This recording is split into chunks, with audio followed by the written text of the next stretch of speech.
Hi friends, ഞാൻ doctor സ്നേഹ. നമ്മുടെ ശരീരത്തിൽ അയഡിൻ്റെ ഡെഫിഷ്യൻസി കൊണ്ട് എന്തൊക്കെ ലക്ഷണങ്ങളാണ് ഉണ്ടാകുന്നതെന്നുള്ളതാണ് ഇന്നത്തെ വീഡിയോയിൽ. നമ്മൾ നേരത്തെ calcium deficiency, potassium deficiency, sodium deficiency എന്ന പല ഡെഫിഷ്യൻസിയുടെ വീഡിയോ ചെയ്തിട്ടുണ്ട്. അപ്പോൾ അതുപോലെ തന്നെയാണ് നമ്മുടെ ശരീരത്തിലെ ഏറ്റവും പ്രധാനപ്പെട്ട ഒന്നാണ് അയഡിൻ എന്നുള്ളത്.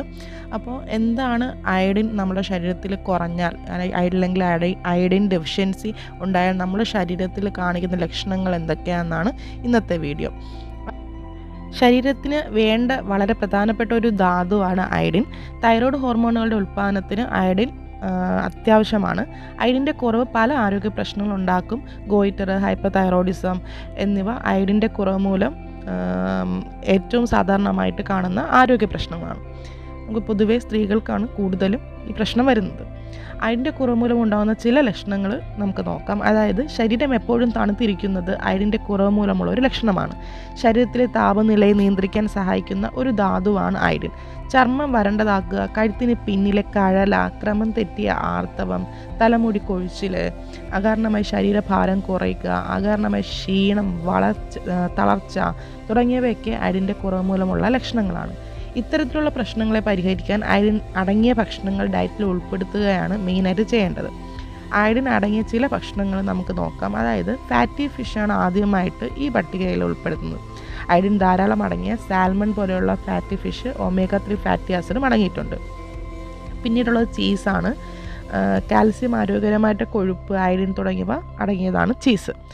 പിന്നീടുള്ളത് പാൽ ഉൽപ്പന്നങ്ങൾ. പാലാണ് മൂന്നാമതായിട്ട് പറയുന്നത്. അതായത് 250 മില്ലി പാലിൽ ഏകദേശം 150 മൈക്രോഗ്രാം അയഡിൻ അടങ്ങിയിട്ടുണ്ട്. അതിനാൽ പാല് പതിവായി കുടിക്കുന്നത് നല്ലതാണ്.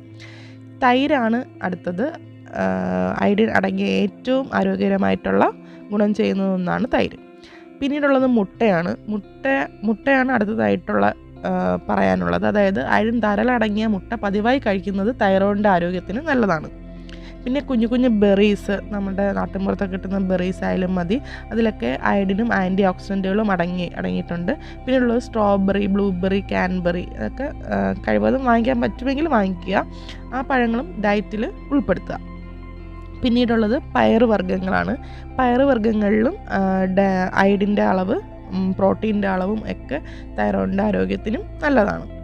പിന്നീടുള്ളത് നട്ട്സ്, സീഡ്സ്, അങ്ങനെയൊക്കെയുള്ള ഡ്രൈ സീഡ്സൊക്കെ വാങ്ങിക്കാൻ കിട്ടും. അവസാനമായിട്ട് പറയുന്നത് ഈ നട്ട്സിൻ്റെയും സീഡ്സിൻ്റെ കാര്യമാണ്. അതായത് അയഡിനും മറ്റ് വൈറ്റമിനുകളും ധാരാളം അടങ്ങിയിട്ടുള്ളതാണ്. ഇപ്പോൾ ഡയറ്റിൻ്റെ ഭാഗമായിട്ടും ശരീരവണ്ണം കുറയ്ക്കുന്നതിന് വേണ്ടിയിട്ടൊക്കെ എല്ലാവരും ഡ്രൈ സീഡ്സും ഡ്രൈ നട്ട്സൊക്കെ എടുക്കാറുണ്ട്. അത് നമ്മുടെ ശരീരത്തിന് ഏറ്റവും നല്ലതായിട്ടുള്ള ഒന്നാണ്. അപ്പോൾ നമുക്ക് അതിൻ്റെ ഡെഫിഷ്യൻസി ഉണ്ടെങ്കിൽ ഇത്രയും കാര്യങ്ങൾ നമ്മൾ ഫുഡിൽ ഉൾപ്പെടുത്തുക എന്നുള്ളതാണ് പ്രധാനമായിട്ട് ചെയ്യേണ്ടത്. പല തൈറോയ്ഡ് രോഗങ്ങളിലേക്ക് നയിക്കുന്ന ഒരു സാധാരണ പ്രശ്നവുമാണ് ഈ അയഡിൻ്റെ കുറവ്. ലോകാരോഗ്യ സംഘടന അഭിപ്രായത്തിൽ അയഡിൻ കുറവ് മൂലമുണ്ടാകുന്ന രോഗങ്ങൾ ജനനത്തിന് മുമ്പ് ആരംഭിക്കുകയും കുട്ടികളുടെ അയഡിൻ്റെ കുറവ് പലതരം രോഗങ്ങൾക്കും കാരണമാകാം. എന്നാൽ അയഡിൻ്റെ കുറവുള്ള വ്യക്തി ചിലപ്പോൾ അതിൻ്റെ ലക്ഷണങ്ങളൊന്നും കാണിക്കണമെന്നില്ല. അതിനാൽ ശരീരത്തിൽ അയഡിൻ്റെ അളവ് പരിശോധിക്കാൻ മൂത്രമോ രക്തപരിശോധനയോ നടത്തുന്നത് അത് നല്ലതായിരിക്കും. അത് തിരിച്ചറിയാൻ നല്ലതായിരിക്കും. അപ്പോൾ എല്ലാവർക്കും വീഡിയോ മനസ്സിലായെന്ന് കരുതുന്നു. Thank you.